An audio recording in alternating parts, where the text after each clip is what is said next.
Assalomu alaykum hurmatli obunachilar. Bugun 6-darsimiz va 6-dars oddiy kasrlar ekan. Oddiy kasrlar, noto'g'ri kasrlar, aralash kasrga o'tkazish shular haqida gaplashamiz. Oddiy kasrlar A-tasini deb oladigan bo'lsak, oddiy kasr. Oddiy kasr bo'lish uchun A kichkina bo'lish kerak B-dan. Ya'ni surat montajdan kichkina bo'lish kerak. Agar siz tasini deb olamiz, noto'g'ri kasr.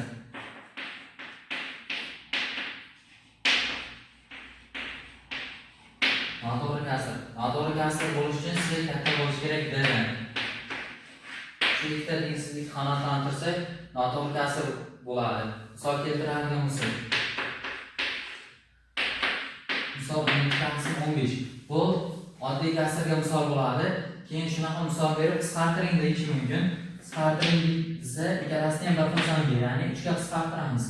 4 tasini 5 bo'lib qoladi. Xuddi shunday noto'g'ri kasr berilsa, 15 tasini 12 berilsa, ikkalasini 3 ga qisqartiramiz, 5 tasini 4. Endi buni aralash kasrga o'tkazishimiz kerak, chunki noto'g'ri kasr bu. Endi xuddi shunday 5 ga 4 ga uramiz va 4 qolib qoladi. Qoldi butun qismi oldinga yoziladi. Qoldi suratga keyin bo'luvchi yana mahrajga qoladi. Oddiy kasrlar, noto'g'ri kasrlar, aralash kasrga o'tkazish shulardan iborat mavzu.